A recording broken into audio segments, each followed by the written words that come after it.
దాదాపుగా 30 ఏళ్ల తరువాత పులివెందులలో అయితే ఎన్నికలు జరుగుతున్నాయి. దాదాపుగా జడ్పీటీసీ స్థానానికి ఈరోజు 2 ప్రాంతాలలో ముఖ్యంగా రాష్ట్ర వ్యాప్తంగా పలు ప్రాంతాల్లో జరుగుతున్నప్పటికీ ప్రధానంగా కడపలోని ఇటు పులివెందులు కావచ్చు, అటు ఒంటిమిట్ట కావచ్చు. ఈ 2 ప్రాంతాలలో కూడా ఎన్నికలు అనేవి తీవ్ర ఆసక్తిగా నెలకొన్నాయి. సాధారణ ఎన్నికలు ఏ స్థాయిలో జరుగుతాయో అంతకు మించి అన్నట్టుగా ఈ 2 స్థానాలకు ఎన్నికలు జరుగుతున్నాయి. వాస్తవానికి జడ్పీటీసీ ఎన్నిక అనేది చిన్న ఎన్నిక అయినప్పటికీ కూడా ఎందుకు ఈ స్థాయిలో ఉద్రిక్తత ఉందంటే వాస్తవానికి వైసీపీ తన పట్టు నిలుపుకోవాలని చెప్పి తీవ్ర ప్రయత్నం అయితే చేస్తుంది. అందుకనే చెప్పాను గత 30 ఏళ్లుగా అక్కడ ఎన్నికలు జరగలేదు, ఇప్పుడు ఎన్నికలు జరుగుతున్నాయి అంటే 30 ఏళ్లుగా ఎలాంటి అరాచకం జరిగిందో మనకు అర్థమవుతుంది. సాధారణంగా ప్రజాస్వామ్యం అంటేనే ఎన్నికలు జరగాలి, గెలుపోవటంలో అనేది సహజం.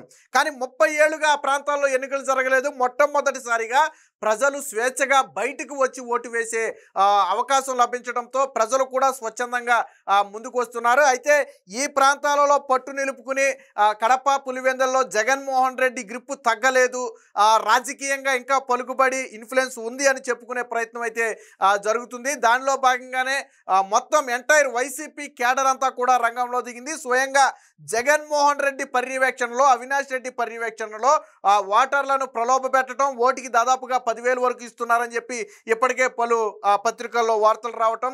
మరో పక్క ఎవరైతే టీడీపీ మద్దతుదారులు ఉంటారో, ఎవరైతే టీడీపీ మద్దతుదారులుగా వాళ్ళు భావిస్తున్నారో వాళ్ళ మీద ఒత్తిడి తీసుకురావటం, వాళ్ళను బెదిరించడం, మళ్ళీ వాళ్ళను ప్రలోభ పెట్టే ప్రయత్నం చేయటం, ఇలా మొత్తంగా వైసీపీ అయితే విశ్వ ప్రయత్నమే చేస్తుందని చెప్పొచ్చు. స్వయంగా ఎంపీ అవినాష్ రెడ్డి ఇంటింటికి వెళ్ళి ప్రచారం చేయాల్సిన పరిస్థితి.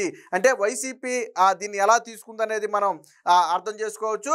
అయితే ఈరోజు ఉదయం ఎలక్షన్ ప్రారంభం అవగానే అవినాష్ రెడ్డిని అయితే పోలీసులు అదుపులోకి తీసుకోవడం జరిగింది. ఎందుకంటే అవినాష్ రెడ్డి బయట ఉంటే ప్రలోభ పెట్టే అవకాశం కావచ్చు, లేదా కొన్ని ప్రాంతాల్లో సమస్యలు సృష్టించే అవకాశం కావచ్చు. ఉద్దేశంతో ఇప్పటికే పలు ఫిర్యాదులు ఉన్న నేపథ్యంలో కొంతమంది వైసీపీ నేతలను అదుపులో తీసుకున్నారు. అందులో ప్రధానంగా అవినాష్ రెడ్డిని అయితే హౌస్ అరెస్ట్ చేయడం జరిగింది. దీంతో పాటు చాలామంది అనుకోవచ్చు కేవలం వైసీపీ నేతలను హౌస్ అరెస్ట్ చేశారని.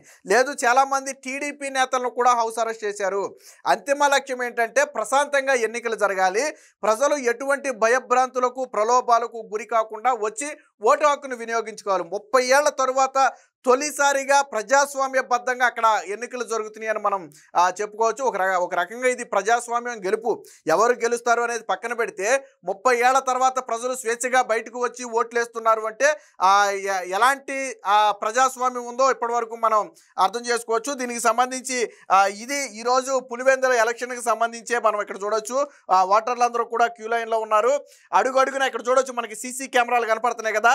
సో ఇక్కడ ఒకటి కనపడుతుంది, ఇక్కడ ఒకటి కనపడుతుంది. సో 2 సీసీ కెమెరాలు ఈ బారులో కింద ఎక్కడ ఒకటి, మొత్తం 3 సీసీ కెమెరాలు మనకి ఇక్కడే కనపడుతున్నాయి. అంటే అడుగును కూడా పోలీసుల నిఘా, సీసీ కెమెరాల నిఘాలలో ఓట్లు జరుగుతున్నాయి. చాలా వైసీపీ ఓటమి దాదాపుగా ఖరారైపోయిందని చెప్పి విశ్లేషకులు అప్పుడే మాట్లాడుకుంటున్నారు. ఎందుకంటే ప్రజలు స్వచ్ఛందంగా వచ్చి ఓట్లు వేయడం చూసి భయం వేసింది. 2024 సాధారణ ఎన్నికల్లో ఇదే సీన్ రిపీట్ అయింది. ప్రజలు స్వచ్ఛందంగా వచ్చి బయటకు ఓట్లు వేశారు. ఫలితం జగన్మోహన్ రెడ్డి దారుణ పరాజయం. ఇప్పుడు కూడా 30 ఏళ్ల నియంతృత్వం తర్వాత తొలిసారిగా ప్రజలకు బయటకు వచ్చి ఓటు వేసే అవకాశం అయితే లభించింది.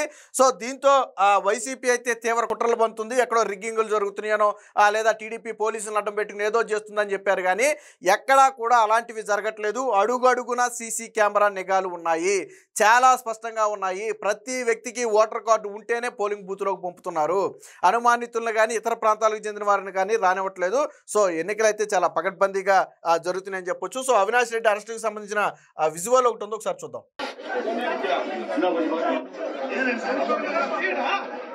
సో ఇది అవినాష్ రెడ్డి అరెస్టుకు సంబంధించిన విజువల్ అయితే మనం చూడొచ్చు. పోలీసులు కూడా భారీగానే చేరుకున్నారు అక్కడికి.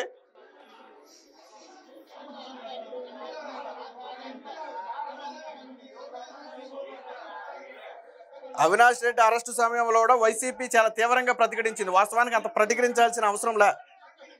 చూడవచ్చు, అవినాష్ రెడ్డి కింద కూర్చున్నాడు. నేను కారుని ఎక్కనని బైఠాయించి కింద కూర్చున్నాడు.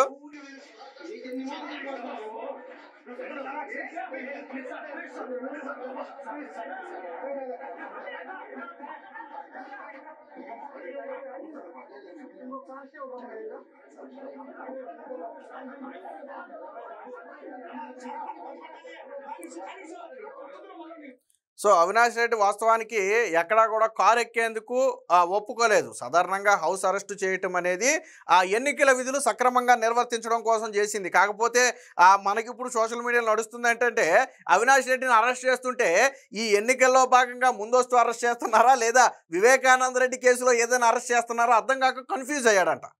సో పోలీసులే బాబు మేము అరెస్ట్ చేసేది వివేకానంద రెడ్డి హత్య కేసుకి దీనికి సంబంధం లేదు, ఇది కేవలం ఎన్నికలు సజావుగా సాగటానికి మీ మీద ఫిర్యాదులు ఉన్నాయి కాబట్టి మిమ్మల్ని హౌస్ అరెస్ట్ అంటే ఏమి స్టేషన్లోకి తీసుకెళ్ళి కూర్చోబెట్టరు కదా, అవినాష్ రెడ్డి ఇంట్లో అవినాష్ రెడ్డి కూర్చుంటే సరిపోద్ది. నువ్వు ఏదైనా చేయాలన్నా నీకు పోలింగ్ ఎలా జరుగుతుందో బయట తెలుసుకోవాలన్నా నీకు న్యూస్ ఛానల్స్ ద్వారా తెలుసుకోవచ్చు, ఫోన్లు చేసి తెలుసుకోవచ్చు. సో అన్ని సౌకర్యాలు ఉంటాయి.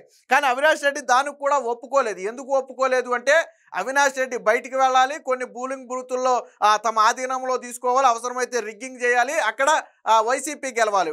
ఇది ఇజ్జత్గా సవాల్గా మారింది. జగన్మోహన్ రెడ్డికి ఎంత ప్రెస్టేజో ఇక్కడ అవినాష్ రెడ్డికి కూడా అంతే ప్రెస్టేజ్గా మారింది. అందుకనే ఈ మొండికేయటం, ఈ బైఠాయించడం.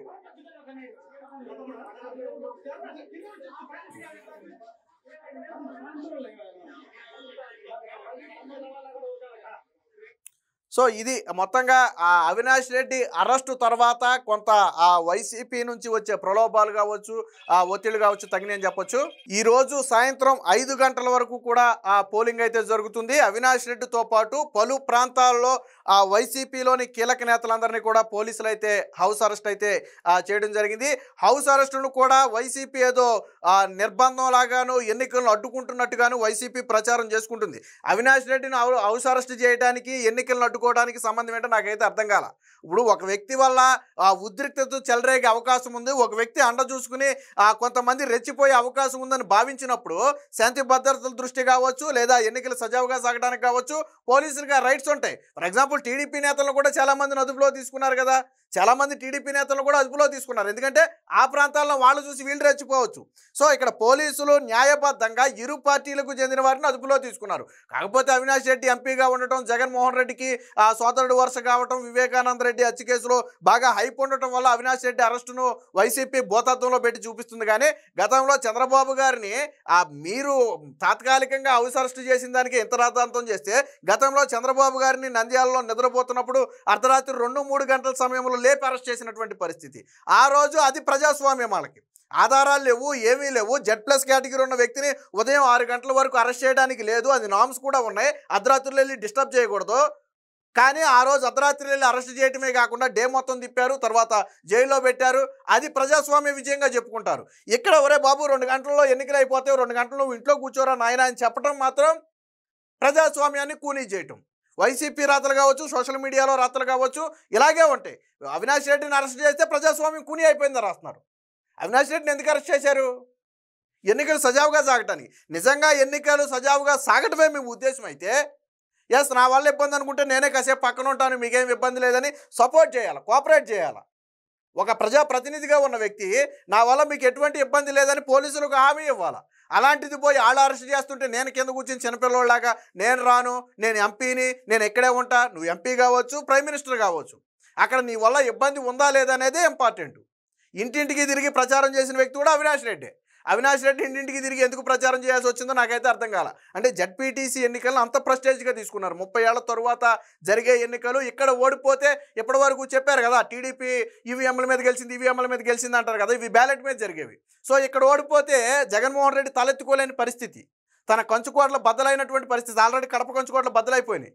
సో పులివెందుల కంచుకోట్లు కూడా బద్దలవుతాయని ఒక భయంతో జగన్మోహన్ రెడ్డి, అవినాష్ రెడ్డి అంత ప్రెస్టేజ్గా తీసుకున్నారు. ఏది ఏమైనా ఎన్నికలు సజావుగా సాగటానికి అటు ఎలక్షన్ కమిషన్ కావచ్చు, ఇటు రాష్ట్ర ప్రభుత్వం కావచ్చు ఆర్నిసలో శ్రమిస్తున్నాయి. పూర్తి బందోబస్తు మధ్య ఇప్పటి వరకు ఎక్కడా కూడా జరగని స్థాయిలో దాదాపుగా 10,000 మందికి పైగా పోలీసులను మోహరించారని కూడా చెప్తున్నారు. అంటే మొత్తం ఆ ప్రాంతాల చుట్టూ కూడా 10,000 మందికి పోలీసులను మోహరించారని చెప్తున్నారు.